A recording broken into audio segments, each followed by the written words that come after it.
जैसे असल ज़िंदगी में आपके और मेरे वोट्स बहुत इंपॉर्टेंट हैं, वैसे ही डिजिटल लाइफ में आपके और मेरे इंटरेक्शंस क्यों और कैसे इंपॉर्टेंट हैं, ये ही मैं आपको बताऊंगा इस वीडियो में। और इसको एक्सप्लेन करने के लिए मैंने 4 क्वेश्चंस का सहारा लिया है। पहला क्वेश्चन ये है कि न्यू एज मीडिया क्या है, इसे कंट्रोल करता है तो कौन करता है। तीसरा क्वेश्चन ये है कि जो हम देखते हैं कंटेंट, यानी कि अगर हम कोई वीडियो देखते हैं, कोई गाना सुनते हैं, कोई ब्लॉग पढ़ते हैं, तो इससे हमारी डेली लाइफ पे क्या इम्पैक्ट पड़ता है। और चौथा कि जब हम इनसे इंटरेक्ट करते हैं तो इनके प्लेटफॉर्म्स के पीछे क्या होता है, एल्गोरिदम जो होती हैं वो किस तरीके से ट्रीट करती हैं इस इंटरेक्शन को। और अगर आप पूरा वीडियो देखेंगे तो मैं आपको एक नई चीज़ बताऊंगा जिससे आप अपने जो टाइम आप इन्वेस्ट करते हैं इस कंटेंट को देखने में, वो और ऑप्टिमाइज कर सकते हैं और ज़्यादा से ज़्यादा सीख सकते हैं।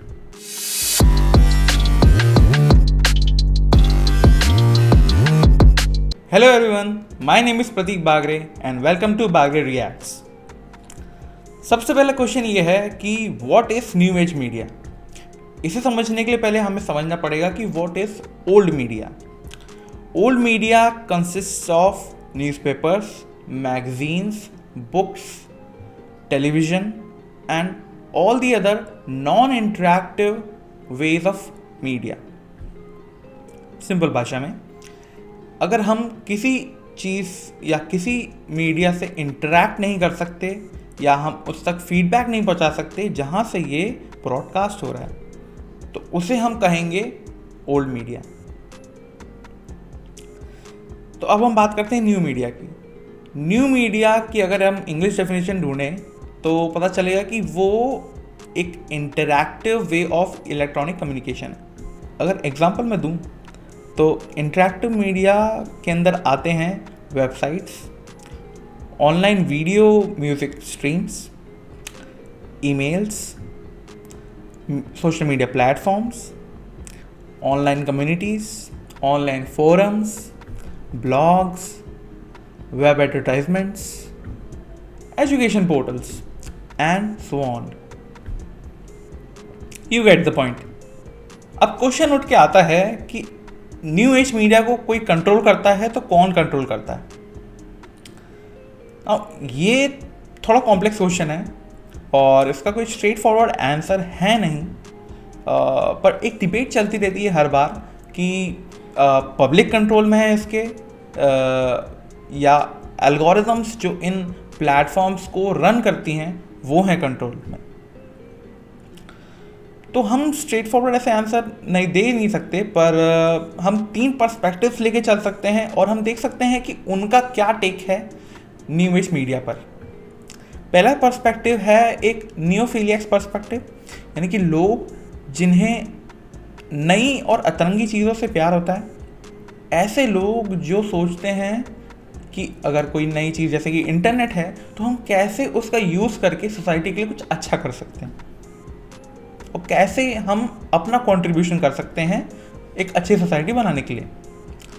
और उन्हें ये लगता है कि जो इंटरनेट है और एक न्यू एज मीडिया है वो डेमोक्रेटिक है और बॉटम अप है, यानी कि वो पब्लिक को सर्व करती है और जो पब्लिक है वही न्यू एज मीडिया को कंट्रोल करती है। एक दूसरा पर्सपेक्टिव आता है, थोड़ा सा नेगेटिव है, और वो है नियोफोबिक पर्सपेक्टिव। ये इस पर्सपेक्टिव के लोग जो होते हैं वो नई चीज़ों से डरते हैं, यानी कि अगर उन्हें उनका रूटीन ब्रेक करना होगा तो वो उस चीज़ को नहीं करेंगे। और उन्हें लगता है कि जो इंटरनेट है वो किसी के कंट्रोल में नहीं है और वो बहुत ही एनार्किक है, यानी कि कोई उसे कंट्रोल करने वाला नहीं है, कोई इसे रूल्स और रेगुलेशंस से बांध के नहीं रखने वाला, और कोई इन्हें सिंपल बात करें तो कोई इंटरनेट को ऑर्डर नहीं देता, कोई न्यू मीडिया को ऑर्डर नहीं देता कि तुम ये करो, ये सही है, ये गलत है, ये रूल्स हैं, ये रेगुलेशंस हैं, आप इसे फॉलो करो। और उनका एक ये भी कहना है कि जो न्यू एज मीडिया है वो फेक न्यूज़ से भरा हुआ है, जो कि पोटेंशियल डेंजर्स भी बन सकते हैं। अब एक थर्ड पर्सपेक्टिव है जो मेरे हिसाब से मुझे अच्छा लगता है, वो दिया हुआ है एक अमेरिकन एंटरप्रेन्योर एंड्रयू कीन ने, और वो ये कहता है कि इंटरनेट और न्यू मीडिया जो है वो एक अपने ही अनसेंसर्ड फ्रीडम के साथ आया है, जिसमें अगर हम इंटरनेट के दिल को देखें तो उस दिल में कभी कभी अपॉर्चुनिटीज़ भी होती हैं और कभी कभी पोटेंशियल डेंजर्स, और कभी कभी दोनों। तो आप सोचेंगे तो जो तीसरा पर्सपेक्टिव है वो आज के प्रेजेंट इंटरनेट के लिए सही लगता है, क्योंकि असल में अगर आप देखें तो किस तरीके से आप इंटरनेट का यूज़ करते हैं ये आपके कंट्रोल में है। तो अगर आप उसका यूज़ करेंगे तो आपके लिए अपॉर्चुनिटीज़ हज़ारों हैं, पर अगर आप उसका मिसयूज़ करेंगे तो आपके लिए डेंजर्स भी हज़ारों हैं, और यही आपकी डेली लाइफ को अफेक्ट करेगा। कैसे, ये मैं आपको बताता हूँ अगले पॉइंट में। How the content we watch affects our daily life. अगर आप सुबह उठ के न्यूज़ पढ़ते हैं, अगर आपने कोई अच्छी न्यूज़ पढ़ी है तो आपका दिन बहुत अच्छा जाएगा, और अगर आपने कोई बुरी न्यूज़ पढ़ ली है तो आपका थोड़ा सा समय ज़रूर जाएगा ये सोचने में कि जिसके साथ बुरा हुआ उसका क्या हो रहा होगा, और उस पर क्या बीत रही होगी, या उसके परिवार वालों का क्या हो रहा होगा, उन पे क्या बीत रही होगी। और अगर आपके लिए ही वो बुरी न्यूज़ है तो आपका दिन हो गया खराब। ऐसे ही अच्छी बातें भी होती हैं, लाइक अगर आपने कोई बहुत अच्छा इंफॉर्मेटिव वीडियो देख लिया, या आपने कोई अच्छा गाना सुन लिया, आपने कोई बहुत अच्छी मूवी देख ली, आपने कोई भी कंटेंट, लाइक आपने कोई ब्लॉग पढ़ लिया जिससे आपको बहुत इन्फॉर्मेशन मिली, तो ये आपकी इंटेलेक्ट को बढ़ा देगा, यानी कि आपको और बुद्धिजीवी बना देगा। पर अगर आपने टाइम वेस्ट कर दिया, आपने कोई ऐसी चीज़ देख ली जो आपके कभी काम नहीं आनी है, और ये आपको डिसाइड करना है कि सबके पास 24 घंटे हैं, पर इसका किस तरीके से यूज़ करना है ये तो आपके ऊपर ही है। अगर आपका मन अच्छा नहीं है तो आप क्या करते हैं, आप जाते हैं सोशल मीडिया पे। सोशल मीडिया पे जाके आपको ये लगता है कि यार मेरा मूड थोड़ा सेट हो जाए, थोड़ा अच्छा हो जाए, तो आप लाइक कॉमेडी स्केचेस देखे, आपने कुछ अच्छे गाने सुने और आपका मूड सेट हो गया। इससे क्या होगा, इससे जो आपका मन पहले नहीं लग रहा था काम में, वो अब शायद और अच्छा और मन होने लगेगी आप काम करने का, और क्या पता आप पहले से और बेहतर काम करें, या आपको कुछ और अच्छी इन्फॉर्मेशन मिले जिससे आपका काम आसान हो जाए। यही तो काम है सोशल मीडिया का। अब जैसे आपको कोई प्रोडक्ट लेना है तो वो आपने कैसे देखा कि आपको यही प्रोडक्ट चाहिए, लाइक अगर आपको फ्रिज चाहिए तो आपको कैसे पता कि आपने यही फ्रिज लेना है। आपने उसका ऐड देखा, आपने उसके फीचर्स देखे। ये कहाँ देखे आपने, ये आपने सोशल मीडिया पे देखे, ये आपने ब्लॉग्स पे देखे, ये आपने एडवर्टाइजमेंट्स में देखे। ये सब कंटेंट ही है। फिर आपने जो म्यूज़िक सुना, आपने जो देखा, सब कुछ कंटेंट ही है। तो यही है आपका एक तरीके से आप एक पिंजरे के अंदर हैं जिसमें आपको जो चाहिए उस तरीके का कंटेंट आपको मिल जाता है, और जिससे आप इन्फ्लुएंस होके कोई भी प्रोडक्ट, कोई भी चीज़ जो आपके काम आ सकती है वो आप परचेज़ करते हैं। पर ये भी देखा गया है आपकी और हमारी जो पॉलिटिकल प्रेफरेंसेस हैं और जो कॉग्निटिव एबिलिटीज़ हैं, यानी कैसे आप लॉजिक बिल्ड करते हो, आपके लिए क्या सही है क्या गलत है, आप कैसे सोचते हो, आप कहीं ना कहीं इन सब चीज़ों में भी इन्हीं कंटेंट से इन्फ्लुएंस होके अपने डिसीजंस लेते हो। तो ये साफ साफ क्या कहता है, यही कहता है कि कंटेंट जो आप देखोगे, जैसा देखोगे, जितना देखोगे, उतना ही आपकी डेली लाइफ में उसका इम्पैक्ट होगा। अब अगर आपको याद होगा तो मैंने कहा था कि इंटरनेट का जो दिल है इसमें अपॉर्चुनिटीज़ भी हैं और पोटेंशियल डेंजर्स भी हैं। अब अगर मैं कहूँ कि हमारे पास एक पावर है जिससे हम इन अपॉर्चुनिटीज़ और पोटेंशियल डेंजर्स के बीच जो चॉइस है उसे कंट्रोल कर सकते हैं। तो कैसे होगा मैं बताता हूँ। हमारे पास एक पावर है जिसका नाम है इंटरैक्शन। जो इंटरैक्शन हम इन न्यू मीडिया प्लेटफॉर्म्स जो हैं इनके साथ करते हैं। अब सबसे पहली बात तो इंटरैक्शन क्या होता है। इंटरैक्शन वो होता है जो हम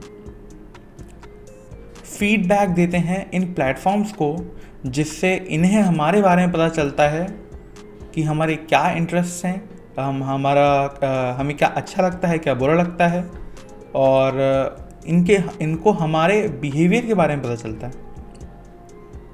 और इंटरेक्शंस का नाम अगर लिया जाए तो है जो हम सर्च करते हैं, जो हम लाइक करते हैं, जो हम डिसलाइक करते हैं, अगर किसी पोस्ट को हम शेयर करते हैं, किसी पोस्ट पे हम कमेंट करते हैं, और किसी चैनल को अगर हम सब्सक्राइब करते हैं, जैसे आपने मेरे चैनल को सब्सक्राइब करके रखा है ऐसे, तो अगर अभी नहीं करा है तो कर लीजिए।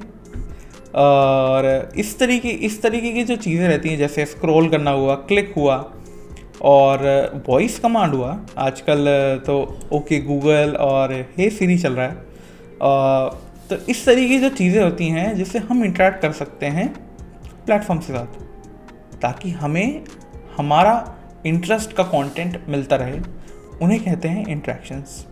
तो इंटरेक्शंस जब हम करते हैं तो एल्गोरिदम्स क्या करते हैं, ये है अगला क्वेश्चन। एल्गोरिदम्स का सिर्फ एक काम है, और वो है कि यूज़र को यानी कि हमें प्लेटफॉर्म पे बनाए रखना, यानी कि एंगेज रखना। अब ये कैसे होगा। अब देखो, जैसे हमें कोई पोस्ट अच्छा लगा और हमने उसे लाइक करा, यानी कि उसे ये पता चल गया कि अगर इस तरीके के पोस्ट हमें अगर दिखाएगा वो, तो हम प्लेटफॉर्म पे और देर तक रहेंगे। और जब हमें कोई पोस्ट अच्छा नहीं लगा, या कोई वीडियो अच्छा नहीं लगा, या कोई ब्लॉग अच्छा नहीं लगा, इसका ये मतलब है कि हमने उसे डिसलाइक कर दिया। और जैसे ही हमने डिसलाइक कर दिया, वैसे ही उसे पता चल जाएगा कि नहीं, अगर उसे हमें प्लेटफॉर्म पे रखना है तो हमें इस तरीके की पोस्ट कम दिखाएं या न दिखाएं। जब हम शेयर करते हैं कोई कंटेंट, तो एल्गोरिथम को लगता है कि ये और भी लोगों को दिखाना चाहिए। उसे ये लगता है कि यूज़र को ये इतना अच्छा लगा कि वो दूसरों को भी वो रिकमेंड कर रहा है, तो क्यों ना मैं इसकी सारी हैबिट्स को कॉपी करूं और इसके जितने सिमिलर यूज़र्स हैं उन सबको ये पोस्ट दिखा दूं। तो अब आपको पता चल ही गया होगा कि कितना इम्पोर्टेंट है आपका अपने कंटेंट के साथ और इस प्लेटफॉर्म, कोई भी प्लेटफॉर्म जो आप यूज़ करते हैं उसके साथ इंटरेक्ट करना। क्योंकि अब आप न केवल सिर्फ अपने कंटेंट को रिफाइन करते हैं, अगर आप अच्छे कंटेंट और दिखना चाहते हैं तो और अच्छे कंटेंट को आप लाइक करिए, उस पर कमेंट कीजिए और उसे शेयर कीजिए, ताकि आपके सिमिलर इंटरेस्ट वालों को भी उस तरीके कंटेंट मिले। और इस तरीके से ही जो है अच्छे कंटेंट को सपोर्ट किया जाता है। ऑन अ सीरियस नोट, आज के टाइम पे बहुत प्रैक्टिकल है। अभी कोविड का माहौल है, और जो हम रिसोर्सेज डालते हैं सोशल मीडिया पे रिलेटेड टू कोविड, उसमें बेड्स की अवेलेबिलिटी और मेडिसिन्स और ऑक्सीजन सिलेंडर्स, इन सब के बारे में इंफॉर्मेशन जो रहती है वो ऑनलाइन और ऑफलाइन में ज़मीन आसमान का अंतर होता है। इससे न केवल लाइफ का लॉस हो सकता है, और बल्कि जो आप इन्फ्लुएंसर हो गए, अगर आप कोई इन्फ्लुएंसर हो तो आपकी रेपुटेशन का भी बहुत ज़्यादा लॉस होगा, और क्या पता आप पे सीरियस एक्शन लिया जा सकता है क्योंकि आपने आउटडेटेड रिसोर्सेज को शेयर किया है। तो इस बात का हमें और भी ध्यान रखना पड़ेगा। अगर आपको लगता है कि ये रिसोर्स यूज़फुल था तो आप डालिए अपने उस कंटेंट के उस लिंक के नीचे अपना कमेंट कीजिए कि हाँ ये यूज़फुल था, इनका बिहेवियर ऑन ग्राउंड इतना अच्छा था या ऐसा था या बुरा था। जो भी आपके व्यूज़ हुए हैं, जिस तरीके से आपने उस हेल्प को आपने एक्सपीरियंस करा है, अगर आपकी हेल्प हुई है तो आप बेशक बताइए कितनी अच्छी हेल्प हुई है आपकी, या कैसी हेल्प हुई है, उन्होंने किस तरीके से आपको मदद करी है। और अगर आपको किसी का कंटेंट अच्छा लगता है तो अगर आपको सपोर्ट करना है तो आप उससे ज़्यादा से ज़्यादा इंटरेक्ट कीजिए। और जैसे मैंने आपको बताया, इंटरेक्ट करने के लिए आपको लाइक, शेयर, कमेंट सब कुछ करना पड़ेगा। और अगर आप इंस्टाग्राम पे हैं तो आपको सेव करना चाहिए, क्योंकि आजकल एल्गोरिथम उसका यूज़ कर रही है। ऐसे ही जो कंटेंट है उसको अगर सही तरीके से पुश मिलेगा, सही तरीके से उसको ऑडियंस का रिस्पॉन्स मिलेगा, तो क्या पता अगर कोई गलत और बुरा कंटेंट बनाता है या कोई मिसलीडिंग कंटेंट बनाता है, उसे भी एक चांस मिल जाए कि वो जो कर रहा है, अगर उसे कोई नहीं बोल रहा है कि वो गलत कर रहा है, तो अगर आप उसे कहेंगे तो क्या पता वो समझ जाए और अच्छा कंटेंट बनाने लगे। और जो बडिंग कंटेंट क्रिएटर्स होते हैं उनके लिए सबसे बेस्ट होता है ज़्यादा से ज़्यादा फीडबैक पाना, क्योंकि वो किस तरीके से अपने क्रिएटिव वर्क में एक्सेल होंगे आपके और मेरे फीडबैक से। इसलिए फीडबैक देना उन्हें बहुत ज़रूरी, ताकि वो और अच्छा कंटेंट बना के आपको डिलीवर कर सकें और आपको वैल्यू प्रोवाइड करें। क्योंकि इन्फ्लुएंसर्स का जो मोटिव यही रहता है, वैल्यू प्रोवाइड करना, चाहे वो किसी प्रोडक्ट के रिव्यू के लिए हो, किसी फैशन ब्रांड के लिए हो, किसी लाइफस्टाइल हैक के लिए हो, किसी भी चीज़ के लिए। जैसे मैंने आपको बताया था कि अगर आप लास्ट तक रुके हैं तो मैं आपको कुछ टिप्स देना चाहूँगा जिससे आप अपना टाइम जो है वो उसको ऑप्टिमाइज़ कर सकते हैं और आप ज़्यादा से ज़्यादा सीख सकते हैं। पहली मेरी टिप होगी कि आपको अपने सोशल मीडिया हैबिट से माइंडफुल रहना है कि आप कब कब इस सोशल मीडिया का यूज़ करते हैं, या जो इंटरनेट और new media as a whole है उसको आप किस तरीके से यूज़ करते हैं, या आप सुबह उठ के एकदम से चालू हो जाते हैं अपना फीड चेक करना। ये सब आपको देखना पड़ेगा, क्योंकि सोशल मीडिया की एक गलत आदत है और वो है कि वो आपको माइंडलेस स्क्रोलिंग में डाल देता है। यानी कि आपको पता नहीं है पर आप बस अगला कंटेंट, अगला पोस्ट, अगला पोस्ट, अगला पोस्ट, अगला वीडियो, अगला फ़ोटो, ये सब देखते रहते हैं। तो यही काम है इन प्लेटफॉर्म्स का। पर आपको हमेशा माइंडफुल रहना है कि आप कितना यूज़ कर रहे हैं और कैसे यूज़ कर रहे हैं।